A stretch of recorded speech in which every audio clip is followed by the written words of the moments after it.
본격적인 여름철로 접어들었습니다. 연일 최고 기온을 갈아치우고 있습니다. 건강에 모두 유의하시기를 바랍니다. 또 이제 곧 휴가철이 시작됩니다. 더위를 피하고 일로부터 쉬는 시간입니다. 독일에 살아보니까 독일 사람들은 특별히 휴가를 아주 중요하게 생각합니다. 그래서 이런 말이 있습니다. 한 달 휴가를 위해서 10달을 일한다. 우리나라에서도 여러분 아실지 모르겠지만 지난해부터 국민 여가 활성화 기본법이라는 것이 시행되고 있습니다. 여러분의 삶에는 쉼이 있으십니까? 쉼과 관련하여서 휴식이라는 말과 안식이라는 말이 있습니다. 여러분, 휴식과 안식의 차이는 무엇일까요? 휴식과 안식 모두 숨을 쉬는 것과 관련이 있습니다. 휴식이라는 한자 말은 쉴 휴자에 숨쉴 식으로 되어 있습니다. 즉 숨쉬기를 쉬는 것입니다. 안식은 어떻습니까? 편안할 안자에 숨쉴 식자입니다. 즉 숨을 편안하게 쉬는 것을 말합니다. 그런데 만일 숨쉬기를 멈추면 어떻게 됩니까? 죽습니다. 그래서 휴식이란 거칠고 가쁘게 쉬던 숨을 잠시 멈춘다는 뜻입니다. 반면에 안식은 호흡을 고르게 하고 편안하게 천천히 숨을 쉰다는 의미입니다. 그래서 사전을 찾아보니까 휴식은 하던 일을 멈추고 잠시 쉬는 것으로 풀이합니다. 반면에 안식은 아주 간단하게 편안하게 쉬는 것으로 설명합니다. 그래서 이러한 사전적 의미를 발전시켜서 휴식은 몸을 쉬는 것으로, 안식은 몸과 마음을 쉬는 것으로 보기도 합니다. 또한 휴식이 일에 지쳐있는 상태에서 잠시 쉬는 것이라면 안식은 거기에 재충전의 의미가 있다고 구분하기도 합니다. 그러면서 이것을 여러분 우리가 평소에 사용하는 휴대폰의 예를 들어 설명합니다. 자, 휴식은 휴대폰을 사용하다가 뭐 하는 걸까요? 전원을 잠시 꺼두는 것이 휴식이다. 그러면 안식은 무엇일까요? 안식은 배터리가 방전되었을 때에 다시 충전하는 것과 같다라고 설명합니다. 어떻게 공감이 좀 가시나요? 그런데 이렇게 휴식과 안식을 구분하지만 그 바탕에는 한 가지 공통점이 있습니다. 휴식과 안식 모두 그 바탕에는 일, 즉 노동과 관련이 있습니다. 여러분, 휴식이 필요한 이유는 무엇입니까? 잠시 쉬었다가 더 효율적으로 일하기 위해서입니다. 안식도 마찬가지입니다. 안식이라는 의미에서 마음의 쉼을 말하고 있지만 결국 안식이 필요한 까닭도 재충전을 해서 더 잘 일하려는 것입니다. 자, 여기에는 쉬는 것을 빈둥거리며 노는 것으로 보는 한국적인 정서가 담겨 있습니다. 또한 자본주의 사회에서 일하지 않으면 무능한 것으로 간주하는 생각이 깔려 있습니다. 한국 기독교 전통에서도 일하지 않고 쉬는 것을 죄악시하고 실패로 간주합니다. 심지어는 목회자들까지도 아주 분주해야만 목회를 잘한다고 생각합니다. 하지만 여러분, 창세기 1장을 한번 보십시오. 창세기 1장을 보면 창조주 하나님은 창조 사역을 더 잘하기 위해서 안식하신 것이 아닙니다. 오히려 반대입니다. 모든 창조 사역을 마치시고 쉬셨습니다. 그래서 안식은 창조 사역의 완성입니다. 오늘 읽은 마태복음 말씀에서 주님은 참 쉼, 하나님이 말씀하신 참 안식의 세계로 우리를 초대하십니다. 이것은 잠시 쉬었다가 일을 더 잘하게 하려는 것이 아닙니다. 먼저 28절을 한번 보시기 바랍니다. 수고하고 무거운 짐진 자들아 다 내게로 오라. 내가 너희를 어떻게 하겠다고요? 쉬게 하리라. 아멘. 다음 내용은 독일에서 활동하는 한국인 철학자 한병철 교수가 쓴 피로 사회에 나오는 내용들입니다. 우리가 살고 있는 21세기 사회를 성과 사회라고 말합니다. 아마 여러분도 공감하시겠지만 과거의 사회는 해서는 안 된다는 금지가 많았던 부정의 사회였습니다. 반면에 현대 사회는 어떻습니까? 모든 것을 할 수 있다라고 말합니다. 할 수 있다가 최상의 가치가 된 긍정의 사회라고 말할 수 있습니다. 한마디로 말하면 무엇이든지 당장 하라는 사회입니다. 이 사회는 성공하라고 조장합니다. 또한 성공을 위해서 강조되는 것이 무엇입니까? 바로 앞서 말씀드린 할 수 있다라는 긍정의 정신입니다. 하지만 제약받지 않는 긍정의 과잉은 반드시 부작용을 낳습니다. 그래서 다른 사람에 대한 배려나 양보는 찾아볼 수 없습니다. 자기 자신에 대해서는 어떻습니까? 스스로에 대해서도 타인과 비교하면서 끊임없이 짓누릅니다. 오직 능력과 성과를 통해서만 자신의 존재감을 확인하려 하기 때문입니다. 그래서 결국 현대인들은 피곤하고 지칠 수밖에 없습니다. 더욱이 스스로 설정한 요구에 목표에 부응하지 못하면 어떻게 됩니까? 좌절감과 우울증에 빠지게 됩니다. 결국 성과 사회는 우울증 환자와 지친 낙오자를 만들어내는 사회입니다. 자, 이렇게 결과를 중시하는 성과 사회는 자본주의 시스템이 만들어낸 진화의 결과물입니다. 자본주의는 더 큰 성과를 올려서 더 큰 성공을 거두고자 하는 개인의 욕망을 부추깁니다. 자본주의의 착취는 이렇게 해서 자발적인 착취의 양상을 띠게 됩니다. 성과 주체인 현대인들이 자기 자신을 스스로 착취하게 됩니다. 그래서 참 아이러니하게 이 자본주의 사회의 현대인들은 가해자인 동시에 피해자입니다. 여러분 한번 서점에 가보십시오. 여전히 자기 개발서와 성공학 도서들이 넘쳐납니다. 당신이 바로 당신의 경영자라고 유혹하고 있습니다. 당신도 할 수 있다라고 말합니다. 그리고 뭐라고 말합니까? 지금 당장 하라고 속삭입니다. 근데 여러분 이 말을 뒤집어 보십시오. 이 말의 의미는 당신이 바로 당신의 착취자입니다 라는 뜻이기도 합니다. 오늘 읽은 28절을 보시면 현대인들의 이러한 삶의 모습을 주님은 수고한다 라는 말로 표현합니다. 수고한다라는 것은 힘을 들이고 애써서 일하는 것을 말합니다. 이것은 능동적인 행위입니다. 누가 시켜서 하는 것이 아니라 스스로 그렇게 하는 것입니다. 또한 주님은 이러한 현대인의 모습을 뭐라고 표현하니까 짐을 졌다라고 묘사합니다. 수고하는 것과는 좀 다릅니다. 이 짐을 졌다라는 것은 자신의 의지와 상관없이 일하는 것입니다. 누군가가 자신에게 강제로 떠맡기는 것을 말합니다.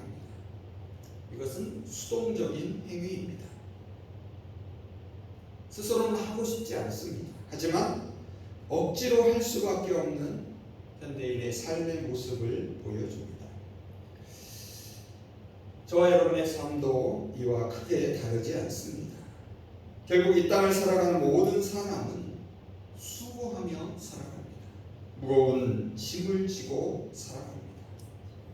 어쩌면 이것은 타락한 인간이 하나님의 동산 에덴을 떠나면서 시작된 피할 수 없는 운명이기도 합니다. 그런데 주님께서 이렇게 수고하고 무거운 짐을 진 사람들을 부르고 계십니다. 내게로 오라라고 말씀하십니다. 이제 수고하고 짐을 지는 일을 그만하라고 하십니다. 하라는 세계에서 오라는 세계로 초청하십니다.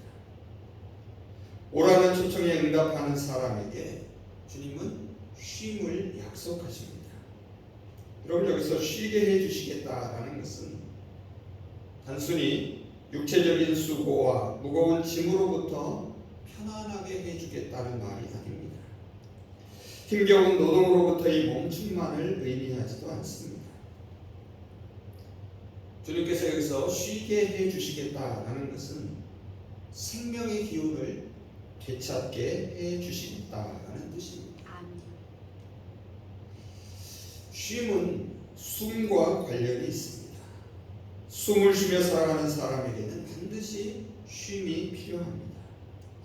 편안하게 다시 숨을 쉰다는 것은 영혼을 소생시키는 것입니다. 다시 회복하는 것입니다. 원래 우리 인간의 숨은 어디서 시작됐습니까? 하나님의 숨에서 시작되었습니다. 창세기 2장 7절입니다. 여호와 하나님이 땅의 흙으로 사람을 지으시고 생기를 그 코에 불어 넣으시니 사람이 생명이 되니라. 여러분, 어린아이는 엄마의 품에서 편안하게 안식을 누립니다. 마찬가지로 우리 인생은 하나님의 품에서만 참 안식을 누릴 수 있습니다. 이러한 사실을 다윗은 시편 23편에서 목자 되신 하나님께서 자신의 영혼을 소생시킨다라고 고백하고 있습니다. 시편 23편 2절 3절을 공동번역은 이렇게 번역합니다. 푸른 풀밭에 누워 놀게 하시고 물가로 이끌어 쉬게 하시니 지쳤던 이 몸에 생기가 넘칩니다. 주님이 주시는 쉼은 숨이고 힘입니다. 그래서 주님이 주시는 쉼은 단순히 일을 멈추고 쉬는 것이 아닙니다. 주님과 함께 주님 안에서 이미 주신 것을 감사하며 기쁨과 평안을 누리는 것을 말합니다. 이어지는 29절은 주님께 나온 사람이 어떻게 주님 안에서 참 안식을 누릴 수 있는지를 밝힙니다. 29절입니다. 나는 마음이 온유하고 겸손하니 나의 멍에를 메고 내게 배우라. 그리하면 너희 마음이 쉼을 얻으리니. 여러분, 여기서 주님은 두 가지를 말씀하십니다. 하나는 나의 멍에를 메라는 것입니다. 또 다른 하나는 내게 배우라는 것입니다. 여러분, 이 말씀은 자기 십자가를 지고 그런 다음 나를 따르라는 말씀의 구조와 아주 유사합니다. 십자가를 진 사람만이 주님을 따를 수 있습니다.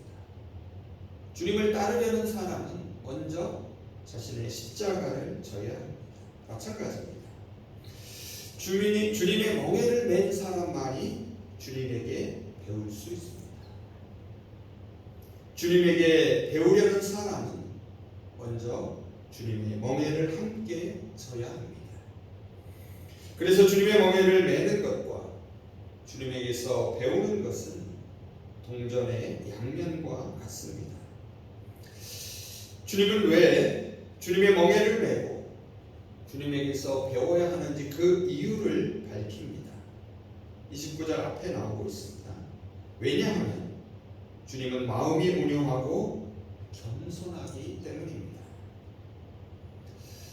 여기서 우리말 온유로 번역된 이 말은 친절한 또는 동정심이 있는 이라는 뜻을 갖고 있습니다. 우리가 배워야 할 것이 바로 이것입니다. 주위에 연약한 사람들에게 동정심을 갖고 불쌍히 여기는 마음을 가져야 합니다. 앞서 성과사회, 하라는 사회는 자신의 안전과 건강을 지키기도 힘들고 벅찹니다. 하지만 예수님은 자신을 찾는 사람들을 친절하게 영접하셨습니다. 불쌍히 여기시며 그들의 짐을 함께 나누셨습니다. 그래서 우리도 힘들고 어려운 이웃에 대한 관심과 사랑의 끈을 놓지 말아야 합니다. 우리 성심교회가 끊임없이 이 지역사회를 섬기고자 하는 뜻도 여기에 담겨 있습니다. 또한 여기서 겸손으로 번역된 말은 자신을 낮추고 비우는 것을 말합니다. 다른 사람들 위해 군림하고 모든 것을 가지려는 욕망이 결국 삶을 지치고 피곤하게 만듭니다. 예수님의 삶은 어땠습니까? 예수님은 섬김을 받으려 하지 않으셨습니다. 오히려 섬기려 하시고 자신을 대성물로 내어주셨습니다. 자신을 비워 종의 몸을 입고 십자가를 지시기까지 복종하셨습니다. 주님이 지신 멍에가 바로 십자가입니다. 그래서 주님에게 배우려는 사람은 주님의 십자가 멍에를 함께 져야 합니다. 주님의 십자가 멍에를 지고 배우게 되는 삶은 결국 자신을 위해 쌓고 성취하는 삶이 아닙니다. 다른 사람을 위해 내어주고 희생하는 십자가의 삶입니다. 주님의 멍에를 진다라는 것은 또 다른 말로 말하면 주님의 제자가 되는 것을 말합니다. 그런데 예수님 당시에 이 멍에는 소 2마리가 함께 지는 멍에였습니다. 그래서 주님과 함께 멍에를 맨다라는 것은 주님에게서 벗어날 수 없는 인격적인 친밀한 관계를 보여줍니다. 주님께서 저와 여러분을 위해 당신의 어깨를 내어주신 것은 참으로 큰 은총입니다. 인생의 즐거움인 수고와 무거운 짐을 감당할 수 있는 유일한 길은 주님과 함께 멍에를 매는 것입니다. 주님은 단지 우리의 짐을 벗겨주시는 것이 아닙니다. 짐을 능히 질 수 있도록 도와주십니다. 주님과 연합하여 주님의 온유와 겸손을 배우면 쉼을 얻을 수 있습니다. 너희 마음에 쉼을 얻으리라. 이 말을 원어에서 그대로 직역하면 이렇습니다. 너희가 너희 영혼들을 위하여 쉼을 찾을 것이다. 여러분, 마음에 누리는 참 안식은 세상에서 찾을 수 있는 것이 아닙니다. 주님 안에 이미 있는 것을 발견하는 것입니다.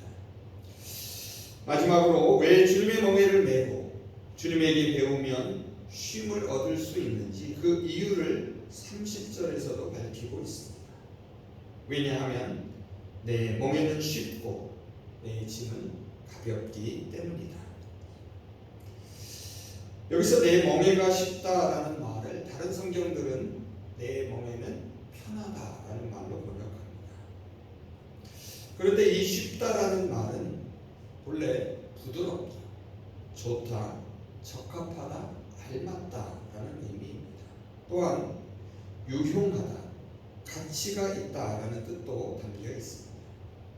그래서 여기서 쉽다라는 것은 좋은 것이고 가치가 있는 것을 말합니다.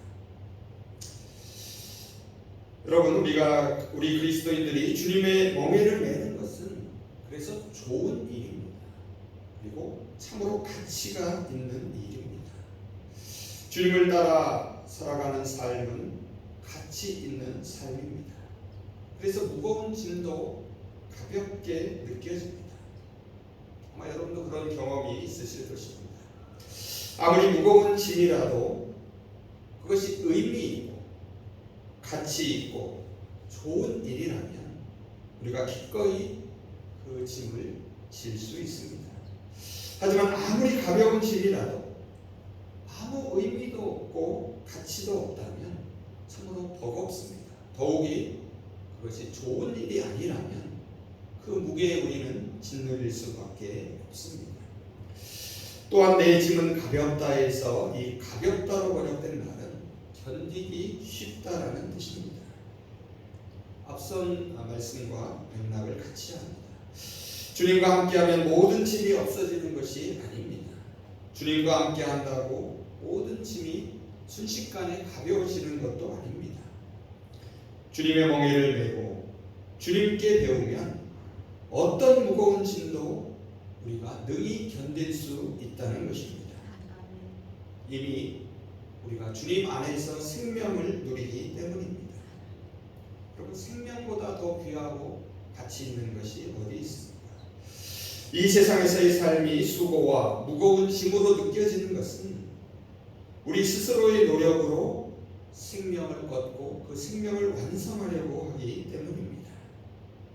하지만 주님 안에서 그 생명을 이미 소유한 사람은 인생의 수고와 짐을 벗을 수 있습니다. 주님이 주시는 생명을 맛본 사람은 어떠한 상황에서도 감사하며 기뻐할 수 있습니다. 이제 말씀을 정리해 보겠습니다. 우리가 살아가는 사회는 한병철 교수가 지적한 대로 피로 사회입니다. 끊임없이 결과를 만들어내야 하는 성과 사회입니다. 무엇이든지 하라는 사회입니다. 여러분, 어디서 참 안 쉬고 어떻게 참 쉼을 누릴 수 있겠습니까? 주님은 말씀하십니다. 수고하고 무거운 짐진 자들아 다 내게로 오라. 하라는 세계에서 오라는 세계로 초청하십니다. 하라는 세계는 겉모습을 쉼없이 포장해야 합니다. 하지만 오라는 세계는 있는 모습 그대로 받아들여 줍니다. 주님은 지금 저와 여러분의 모습 그대로 받아주십니다. 그래서 주님 안에 쉼이 있습니다. 주님 안에 생명의 풍성함이 있습니다. 또한 주님은 내 멍에를 메고 내게 배우라고 말씀하십니다. 주님과 함께 지는 멍에는 쉽습니다. 왜냐하면 의미 있고 가치가 있기 때문입니다. 우리가 주님을 따라가는 삶은 참으로 고귀하고 가치 있는 삶입니다. 그래서 무거운 짐도 가볍게 느껴집니다.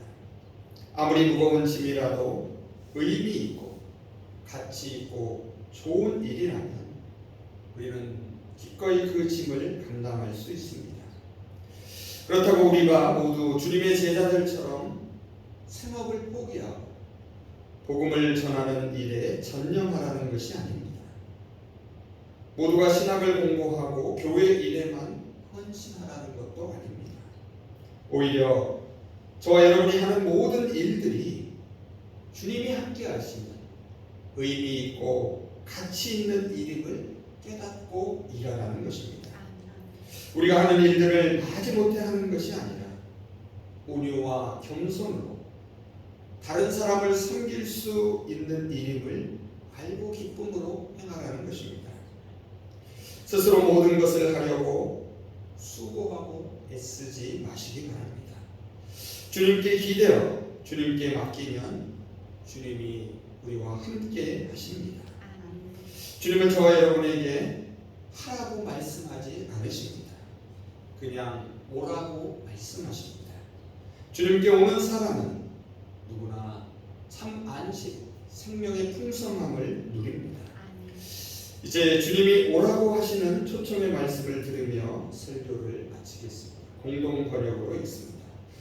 고생하며 무거운 짐을 지고 허덕이는 사람은 다 나에게로 오너라. 내가 편히 쉬게 하리라. 나는 마음이 온유하고 겸손하니 내 멍에를 메고 나에게 배워라. 그러면 너희 영혼이 안식을 얻을 것이다. 내 멍에는 편하고 내 짐은 가볍다. 아멘. 기도하겠습니다.